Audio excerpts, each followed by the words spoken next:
ॐ कार्पण्यदोषोपगतस्वभावगवृच्छामि तं धर्मसुगूढचेतक श्रेयस्या निश्चितं ब्रूहि तन्मे शिष्यस्ते अहं शाधिमां तं प्रपन्नम् ॐ नमो भगवते वासुदेवाय नमो भगवते वासुदेवाय ओम श्री कृष्णाय परब्रह्मणे नमः। सभी सज्जनों को भगवान का नाम से और मोहन जी का नाम से सादर प्रणाम। पिछले दिन तीसरा अध्याय कर्म योग में हम 10 श्लोक तक चिंतन किया था। उसमें 10वें श्लोक में भगवान ने बताया था सखेज्ञा प्रजा सृष्ट पुरोवाच प्रजापति अनेन प्रसविष्वत्वम ऐशवोस्तिष्ठ कामद। सृष्टिയുടെ आरंभ में जो सृष्टिकर्ता था, जो ब्रह्मा प्रजापति, सखयज्ञ भावना के साथ ही सृष्टि किया है। मतलब पूरा लोका समस्ता सुखिनो भवन्तु उद्यो, उसी लक्ष्य में ब्रह्मा प्रजापति ने भगवान का द्वारा ही सृष्टि को संपन्न किया है। तो उसी में सृष्टिकर्ता का और सृष्टि करने वाला का जो भी प्रपंच खड़ग को यूज किया है, उसी में सखयज्ञ भावना सहित सृष्टि किया। यज्ञ भावना क्या है, इससे पहले श्लोक में बताया था। यज्ञार्थार कर्मणोन्यत लोगोयं कर्म बंधन का तदर्थम कर्म कौन्तेय मुक्त संकट समाचार।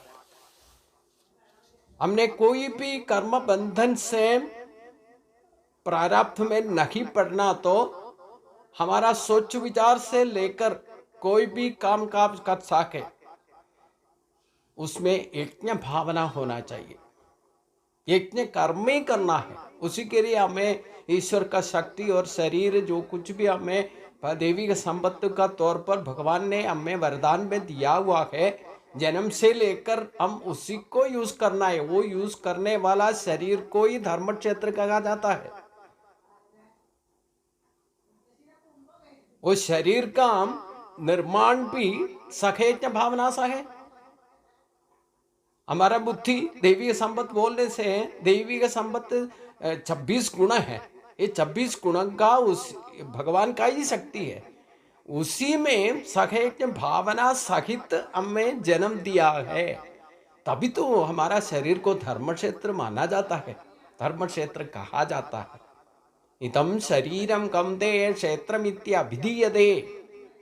भगवान स्पष्ट रूप से अब शरीर के शास्त्र के बारे में हमें जानकारी देगा। भगवान 13वां अध्याय में 13th चैप्टर में विषय यही है, शरीर शास्त्र, उसका निर्माण कैसे किया जाता है। उसमें एक एक खड़ग हमारा शरीर में जो कुछ भी शक्ति भगवान हमें वरदान में दिया है, ये सखयज्ञ भावना सहित है। उनको धर्म क्षेत्र को संरक्षण के लिए क्या क्या चाहिए वो कामधेनु के रूप में हमें देते रहता है। इसलिए बोलते हैं सखयज्ञ प्रजा सृष्ट पुरोवाच प्रजापति अनेन प्रसविष्वत्वम। परिपालन व्यवस्थिति में जो कुछ भी चाहिए ऐशवोस्तिष्ठ कामधेनु, कामधेनु का जैसे हर एक वक्त में, हर एक पल में हमारा शरीर को संरक्षण करने का तरीका क्या है, उसका जरूरत क्या है, ये सब कुछ संपूर्ण करने के लिए भगवान एक कामधेनु का जैसे हमें देते रहता है। उसमें प्रकृति के साथ या हमारा आधुनिक विकास के साथ में या हमारा टेक्नोलॉजी के साथ कोई संबंध नहीं है। प्रकृति का नियम को, जो प्रवर्तन का नियम को कभी उसको अमेंडमेंट नहीं कर सकता, कोई भी नहीं कर सकता, मनुष्य का वश में नहीं है। ये भगवान का नियत है। उसी हिसाब से हमारा इस प्रपंच में सूर्य चंद्र होने तो, जो भी नक्षत्र गोल होने तो, सस्य लतादि होने तो, जो चराचर को सृष्टि किया उसको सभी को सखेज्ञ भावना से सृष्टि किया है। इसलिए भारत में हर एक जगह यही बोला जाता ना, लोका समस्ता सुखिनो भवन्तु, यही मोटिवेशन है। भगवान हमें सृष्टि किया तो यही लोका समस्ता सुखिनो भवन्तु, यही प्रार्थना के साथ ही भगवान ने हमें सृष्टि किया है। भगवान का दृष्टि में सभी सुखी समर्थ होना चाहिए, कभी अशांत नहीं। प्रारब्ध में जाकर के ऐसे प्रारब्ध में दुखी होने के लिए नहीं हमें बनाया गया है। यही तो हमारा सोच विचार में फर्क पड़ जाता है। कभी भगवान ने सृष्टि में दुख सुख लाभ नष्ट जय पराजय का दो तरह का सृष्टि पक्षपात में नहीं सृष्टि किया है। सभी सुख समृद्धि होना चाहिए, संपन्न होना चाहिए, आसानी से जीना चाहिए, सभी सुखी होना के लक्ष्य में हमें सृष्टि किया है। उसके लिए जो कुछ भी चाहिए हमने वरदान में योगक्षेम का तौर पर हमें कामधेनु का जैसे देते रहता है, अभी भी देते रहता है। इसी को प्रकृति का संपन्न बोलता है। लेकिन हम लोग मानव लोग जो मनुष्य है, जो कुछ भी सोचता है, सोच विचार में जो कुछ भी अपना तौर पर साइंस का तौर पर या कुछ भी अपने जो भी डिस्कवरी करता है, ये भौतिक शक्ति को यूज करके डिस्कवरी करता है, वो हमारा ही सर्वनाश का कारण बन जाएगा। हम लोग इतना कुछ ढूंढ करके हमने परीक्षण करके अन्वेषण करके जो कुछ भी साइंस में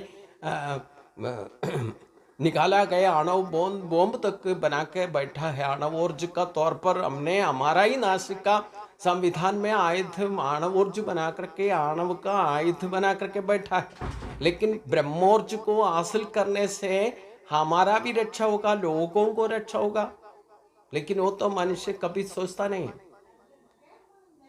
भगवान ने कभी हमारा नाश के लिए कुछ सृष्टि करने के लिए भगवान मनुष्य को उपदेश नहीं दिया है।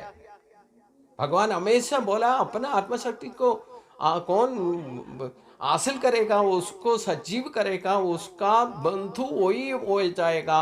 अगर उसको हासिल नहीं करता तो उसी का आत्मा उसी का शत्रु बन जाएगा।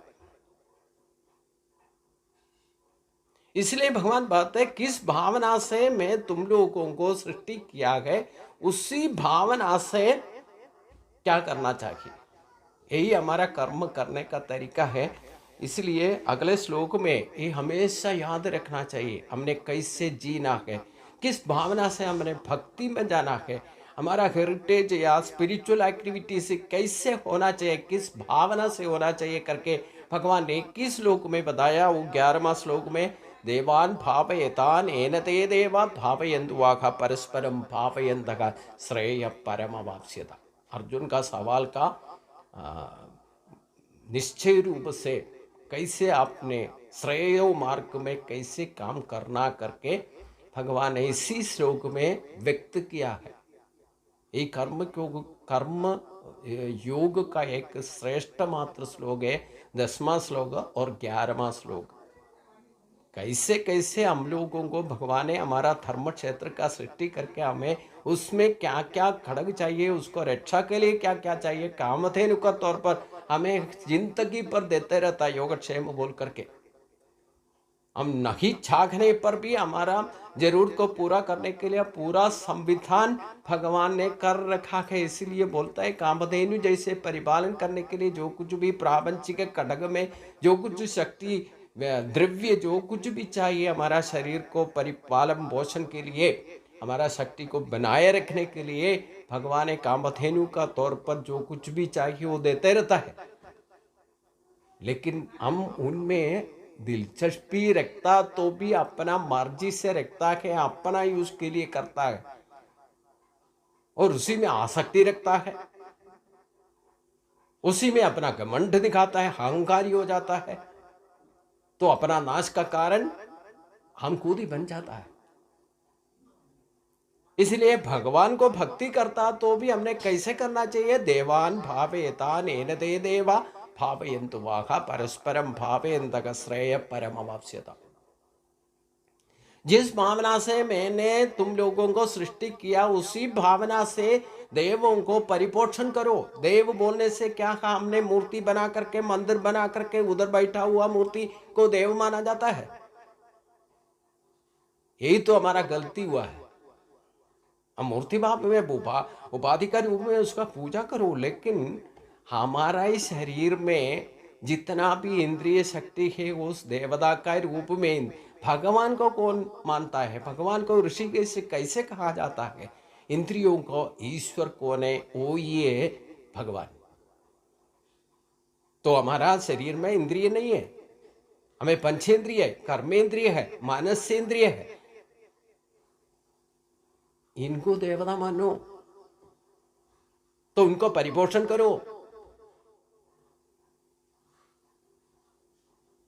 हमने जो प्रत्यक्ष रूप में जो मूर्ति रखा है, मंदिर बना है, या जो कुछ भी हमने उसी में भगवान मान करके उसी के पीछे घूमते रहने से हमारा शक्ति के ऊपर ये सब मूर्ति को पूजा करना नहीं नहीं करके मैं नहीं बोल रहा हूँ, लेकिन पहले समझो हमारे अंदर ही बिंब प्रतिष्ठा है, आत्मशक्ति है, भगवान का शक्ति है, उसका जो कुछ भी देवी का संबत्त देवी का गुण पूरा हमारा जन्म से भगवान ने हमें उसके साहित्य जन्म दिया है, तो उसी के अंतर ही हमारा मूर्ति का बिंब प्रतिष्ठित है। हम जो कुछ भी उपाधि रूप में कोई भी भगवान का, श्री कृष्ण का, राधा का, जिसको भी रामन का जो भी मूर्ति रखता है वो प्रतिबिंब है, उसको प्रतिबिंब कहा जाता है। उसी को देख करके उसको पूजा करके हमारा आत्मा तत्व को जब तक जानेगा नहीं, हमारा बुद्धि को जब तक आत्मा शक्ति में प्रतिष्ठित नहीं होता है, तब तक अपने बारे में हम कुछ भी नहीं जानता, हम भगवान को ढूंढ के बाहर घूमते रहेगा। इसलिए हमारा ही शरीर में देवता का रूप में हमें जो कुछ भी शक्ति मिला है उसको सजीव करो, उसको परिपोषण करो। आत्मशक्ति से लेकर जो कुछ भी हमारा इंद्रिय शक्ति है उसी को सभी का देवता मानो। तो विराट रूप का विशेषण हम विवर्णन या वर्णन करने से उसमें एक एक इंद्रिय मतलब हमारा अंग का देवता है सूर्य चंद्र, और हमारा मन का देवता चंद्रदेव है। ऐसे हमारा शरीर का एक एक इंद्रिय, कान होने दो या जीभ होने दो, जो कुछ भी हमारा शरीर में जो कुछ भी 11 इंद्रिय प्रत्यक्ष रूप में है उसी का देवता माना जाता है। इसलिए इसको परिपोषण करने के लिए जिस भावना से हमें भगवान ने सृष्टि किया है उसी भावना से उसको पोषित करो करके भगवान भाई इसी को बोलते हैं देवान भाव एतानेन ते देवा भावयन्तुवाः। किस भावना से ये सृष्टि भगवान ने प्रपंच का सृष्टि करके जीवजालों का सृष्टि किया है, उसी भावना से हम देवताओं को परिपोषण करो। तो हमारा ही शक्ति हमारे लिए जो कुछ भी चाहिए इष्ट वरदान का रूप से आपको जो कुछ भी चाहिए देते रहेगा। इष्ट भोग मिलेगा, इष्ट भोग मिलेगा तो भी उसको फिर अपना यूज के लिए भी और भगवान का यूज के लिए भी समर्पित करके परस्पर भावना बना के रखो, परस्पर सहवर्तित बनाओ। तो परस्पर सहवर्तित होने से वो कोई काम श्रेयस्कर होगा। इसी श्लोक में कर्मयोग का एसेंस बताता है देवान भावयतानेन ते देवा भावयन्तुवाः परस्परम भावयन्तः। यही परस्पर बंध से प्रकृति और पुरुषन के साथ हमारा शरीर में जो आत्मशक्ति है वो दैवीय शक्ति है, उसी के साथ में हमारा शरीर को परिपोषण ठीक से करने से उसका रक्षा हो सकता है। हमारा शरीर का संरक्षण प्रेयस नहीं श्रेयस तौर पर होना चाहिए। हम जिंदगी में जन्म से लेकर मरने तक अपना धर्म क्षेत्र को बनाए रखने का पहली कर्तव्य है अपना शरीर में जो धर्म का रूप में भगवान ने हमने जन्म से हमें परिपालन के लिए जो कुछ भी दिया है उसको देवता का रूप में वरदान का रूप से उसको संरक्षण करना है, उसको परिपोषण करना है, उसको ही यूज करना है। तब हमें कामधेनु जैसे हमारा इष्ट भोग जो कुछ भी हम चाहता है वो भगवान उसी में से मिलेगा। तो मिलेगा तो उसी को अपना अपना बोल करके उसको उठा करके रखना भी नहीं है, उसको परस्पर भावयन्तः परस्पर बंधित परस्पर सहवर्तित से उसको श्रेयस में बनाना है। हम मिलजुल करके उसको आपस में बांट कर खाना है, तभी वो श्रेयस होगा। अगर हमने इतना सब कुछ स्पष्ट करने के बाद भी हम उस तरीका नहीं बनाने से क्या होगा, भगवान का सामने हम कौन बनेगा करके कैसे बनेगा करके भगवान आगे श्लोक में बताता है, इष्टान भोगान यो देवा दासिंदे भाविदाहा तैर्तन प्रदा ये यो भुक्ते स्थे न ये वसा। ऐसे भगवान का वरदान से हमारा इष्टा भोग हमें मिलने के बाद ये मेरा है अपना अपना समझ कर अपना किसी को भी नहीं देता है, तो अपना समझ करके अपना अपना बोल करके उठा के रखने से वो आदमी हमारा सामने भगवान का सामने चोर होगा। ये भगवान स्पष्ट रूप से बता दे। मतलब हमें भगवान को भक्ति करके या प्रार्थना करके भी हमें जो कुछ भी भगवान वरदान में देता है, वो जो कुछ भी भौतिक सुख इष्ट भोग मिलता है, ये भौतिक सुख होने दो, भोग सुख होने दो, तभी भी ये मेरा है, ये और किसी को मैं नहीं दूंगा करके अपना ही समझ करके किसी को उपकार का तौर पर किसी को नहीं देता है, अपना ही समझ के अपना में कच्चा कब्जा में रखता है, तो भगवान को ही नहीं देता और किसी को नहीं देता, ये मेरा है बोल करके अपना ही सेल्फ स्वार्थ तत्परता से हम उसको संभाल के रखने से वो भगवान का सामने वो भक्त भी होने पर उसको चोर माना जाता है। इसी को स्पष्ट रूप में भगवान ने कर्मयोग में स्पष्ट कर रहे, हमने जो कुछ भी मिलता है वो भगवान का वरदान से मिलता, तो अपना बोलने का हमारा आत्मा जीवात्मा भी भगवान का वरदान है, हमारा शरीर भी भगवान का वरदान है, उसको मिला के रखने वाला भी भगवान है। वो हम अपना समझ करके क्या रखें, हम उसी को परिपालन पोषण करने वाला है, सिर्फ निमित्त मात्र उसका रक्षा करके हम संभाल करके दूसरों के लिए भी भगवान जिस भावना से हमें सृष्टि किया है उसी भावना से ही उसी को संरक्षण कर सकता है, नहीं तो उसी का ही सर्वनाश हो जाएगा। इसी को स्पष्ट रूप से दिखाने के लिए भगवान जन्म से लेकर 125 साल तक का अपना आयुष पूरा कर्म करके कैसे कर्मयोग करके हमें दिखाया है। अब देखो बाल लीला में भगवान ने जो मक्खन या जो कुछ भी दूध मक्खन दही जो कुछ भी भगवान ने चोर करके कहा, भगवान को हम चोर माना जाता है, कन्हैया चोर है करके हम आजकल अभी कीर्तन में भी बताता है। एक्चुअली ये चोर कौन है, ये भगवान अपना लीला में दिखाया। अब लोग उसके बारे में हम लोग इतना गहन रूप से रहस्य को न कि जानने का कोशिश नहीं करता, इसलिए ऐसे होता है। भगवान को ही चोर माना जाता है। आजकल में हम कीर्तन में भी भगवान को कीर्ति करता है, कन्हैया चोर है। एक्चुअली चोर कौन है, यही भगवान उधर दिखाता है। मक्खन चोरी करके उस भगवान का बाल लीला में ही देखो, उसका हाथ में भी मुंह में भी मक्खन का शेष हमें प्रूफ के साथ तो पकड़ सकता है। यशोदा माँ पकड़ करके भगवान को पूछता है तुम मक्खन चोरी किया है? भगवान हंसते हुए बोला मैंने नहीं चोरी किया। क्यों ऐसे बोला? हंसते हुए बोला। उसी में पूरा तत्व है भगवान हमें दिखाता है, क्योंकि ये प्रपंच पूरा सृष्टि किया हुआ मेरा ही है, मैंने सृष्टि किया है। तो गाय होने दो, उसमें होने वाला दूध होने दो, मक्खन होने दो, गोपिका होने दो, जो जिसका खर होने दो, ये मिट्टी होने दो, आकाश होने दो, वायु होने दो, पंचभूत, जो कुछ भी है सृष्टि में किया हुआ सब कुछ भगवान का ही है।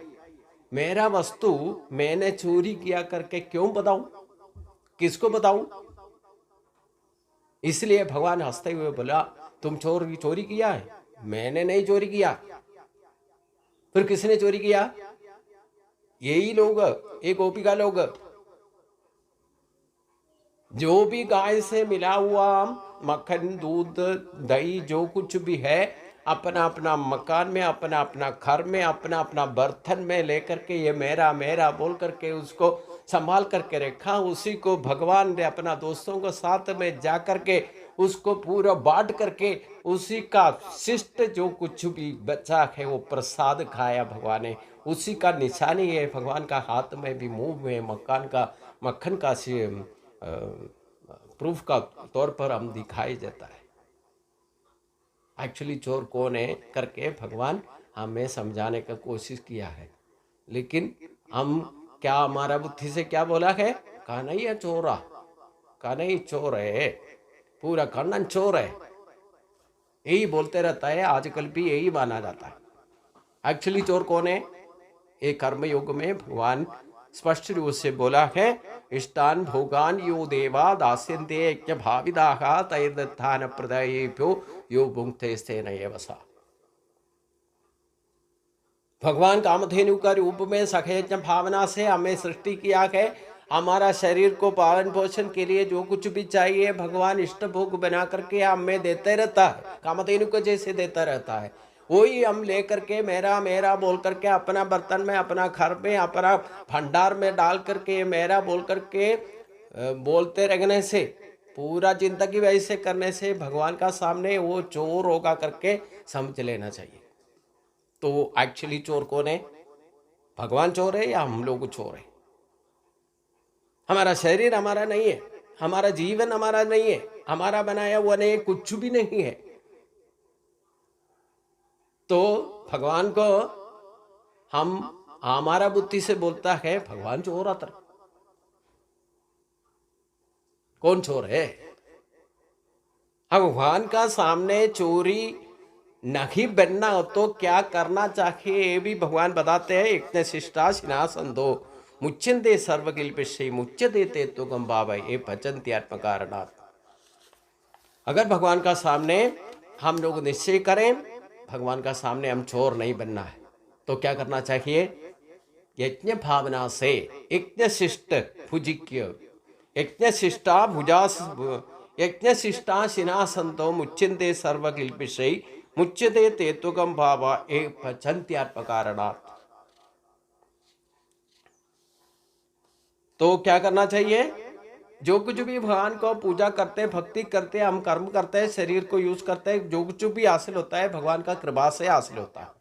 हमें जो कुछ भी इष्ट भोग मिलता है, कैसे भी मिलता है, वो भगवान का वरदान का रूप मिलता है करके हम सोचना चाहिए। उसी को हम दूसरे को दे करके उसका यज्ञ शिष्ट को बुझना चाहिए। हम ले सकता है उसका यज्ञ शिष्ट हम लेकर के खा सकता है। हमें भगवान का मंदिर में जाने से भी पंडित जी हमें प्रसाद देता तो भी वो प्रसाद को हम बांट कर खाने से वो यज्ञ शिष्ट बन जाता है, वो अमृत जैसे हो जाएगा, उसी से कोई कर्म बंधन नहीं पड़ेगा। अगर नहीं हमारे लिए हम जो कुछ भी हासिल करके हमारा ही समझ करे, हमारा मेहनतें हमने संभाला करके के हमने मेहनतें हमने बनाया करके हम सोच करके हम उसको किसी को ना देते हुए अपना ही समझ कर खाएगा तो वो पाप का भुज करेगा, वो पाप को हासिल करेगा। इसलिए जो त्याग मनस्थिति हमें होना चाहिए और दानशील होना चाहिए। मनुष्य जन्म का साफल्य मिलने के लिए दो काम में हम दृढ़ भक्ति दिखाना है। क्या करना चाहिए? त्याग मनस्थिति हमें त्याग करना चाहता है। जो दानशील बनेगा उसको त्याग मनस्थिति भी होना जरूरी है, नहीं तो कौन किसको दे सकता है। हमें त्याग करने का मनस्थिति नहीं होगा तो मन का स्थिति नहीं बनाए रखने को क्या दान कर सकता है। इसलिए दूसरे को देख करके हम खाना चाहिए। प्रसाद भी दूसरे को बांट कर खाने का एक तरीका भगवान ने बताया। इसी से कभी कर्म बंधन नहीं होगा। अगर अपना अपना समझ करे, अपना घर में, अपना बर्तन में, अपना भंडार में पूरा करते रहेगा, ये भगवान का सामने चोर बनेगा ही बनेगा, उसमें कोई शक नहीं है। उसका जिंदगी में कर्म बंधन से वो कभी मुक्त नहीं होगा। इसलिए मैं एक सिंपल तरीका समझाता हूँ आपको। कैसे भी कुछ भी आमदनी मिल जाता है, कैसे भी मिल जाए, कोई रास्ता भी होने दो, न्याय अन्याय होने दो, कुछ भी आपको मिलता तो उसको 5 रुपये आपको मिलता तो 5 महायज्ञ का रूप में उसको यूटिलाइज करने से आप कभी भगवान का सामने चोर नहीं बनेगा। अमृतत्व का तौर पर यज्ञ शिष्टा को आप भुजित कर सकता है, उसी से अमृत जैसे आसानी से आप जिंदगी भगवान का अनुग्रह के साथ जिंदगी बीत सकता है। पंच महायज्ञ बोल सके, उसका सिंपल तरीका यही है। आपको 5 रुपया कैसे भी आमदनी मिलता है, उसको 5 भाग में बांटो। 1 रुपया भगवान को देखो, देव यज्ञ बोलते हैं। 1 रुपया अपना माता पिता को संरक्षण के लिए, उनका अंत होने पर उसका अंत्य कर्म के लिए भी 1 रुपया बांट कर रखो। जो जीता माता पिता जिंदा है उनका संरक्षण करना ही पहला ही कर्तव्य है। पितृ यज्ञ बोलते हैं उसको। जो जिंदा है उनको ठीक तरह से संरक्षण देना ही देना है। ये हमारा एक एक पुत्र का पुत्री का दौत्य है। उसी के लिए 1 रुपया निकाल, ये 5 रुपये का ही आप यूज करके एक बार टेस्ट का तौर पर आप करके देख लो। और तीसरा 1 रुपया अतिथि यज्ञ के लिए आपको फोन करके मुनकुर अतिथि बोलने से क्या है, जिसको आने का कोई पता नहीं है, तिथि नहीं है, तो ऐसे अचानक कोई भी आना आता है, उसको जो कुछ भी आप यूज करते हैं उसको आदर प्रणाम के लिए 1 रुपया उसी के लिए अतिथि सत्कार के लिए, अतिथि का आदर के लिए निकाल कर रखो। और 1 रुपया जो है उसको दान कर्म के लिए, दान निर्णय यज्ञ, दान कर्म के लिए, दानशील के लिए, किसी को वस्त्र या अन्न या संपत्ति का रूप में आप दान कर्म करने के लिए उसको अलग निकाल कर रखो। और 5वां भाग 1 रुपया अपना शरीर को संरक्षण के लिए, अपने खुद के लिए ले सकता है, उसको अधिकार आपके, उसी को बोलते हैं यज्ञ शिष्ट। तो 5 रुपया आपको मिल गया तो देव यज्ञ, पितृयज्ञ, अतिथि यज्ञ, निर्यज्ञ, नियत यज्ञ, ये 5 रुपया को आपने इसी हिसाब से आप बनाए रखे, यूज करें तो आपके पर्स में, आपका खाते में 5 रुपया हमेशा ही रहेगा। इसी को योगक्षेम बोलते हैं, इसी को अमृतत्व बोलते हैं। तो कर्म योग में हम सीखने का, कर्म योग कैसे संपूर्ण कर सकता है, प्रारब्ध मुक्त कैसे हो सकता है, बंधन मुक्त कैसे हो सकता है, यह आसान तरीका है। अब 5 रुपया ऐसे यूज करेगा तो उसी तरीका को 50 में भी कर सकते हैं, 500 में भी कर सकते हैं, 5000 में भी कर सकते हैं। आप इसी हिसाब से एक व्यक्ति होने तो, एक फैमिली होने तो, एक पंचायत होने तो, एक राष्ट्र होने तो, इसी हिसाब से अपना खजाना को यूज करने से, अपना इष्ट भोग को जो कुछ भी मिलता है, कैसे भी मिलता हो, इसी तरीके से आप जिंदगी जीना चाहता है तो आपको जिंदगी अमृतत्व हो जाएगा। कर्म बंधनों से आप अपने आप बंद हो जाएगा। आप इससे पहले कभी कितना भी महापाप किया तो भी उसी से भी मुक्त हो जाएगा। जिंदगी जीने का आसानी तरीका है।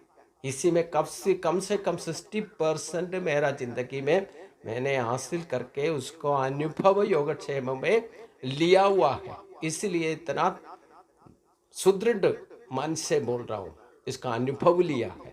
इसलिए आप 5 रुपया केवल ऐसे परेशान का तौर पर आप 5 रुपये का इसी हिसाब से करके देख लो, उसका फायदा क्या है, उसका फल क्या है, आप खुद अनुभव ले करके मेरे को बताओ। तो गीता शास्त्र को ऐसे हम प्रायोगिक तल पर युक्ति सहज सोच समझ के कर्मयोग को पूर्ति करना चाहिए। हमें कभी भी बंधन होने के लिए भगवान ने कर्मयोग नहीं बताया। अपना स्वार्थता के लिए कर्मयोग नहीं बताया। हम भगवान का सामने कभी चोर नहीं बनना है, यही सोच लो। यही तरीका भगवान ने अपना बाल लीला में हमें दिखाया। लेकिन हम लोग क्या किया, भगवान चोर करके सभी का सामने प्रकट करने का कोशिश करते रहता है। अभी भी वो भगवान जब जिंदा था तभी भी ऐसे हुआ। सत्राजित का स्टोरी आप सुनो, तभी भी ऐसे ही हुआ है। बिना मतलब का भगवान को आरोपण देख करके ऐसे बसा दिया। ऐसे कई जगह है।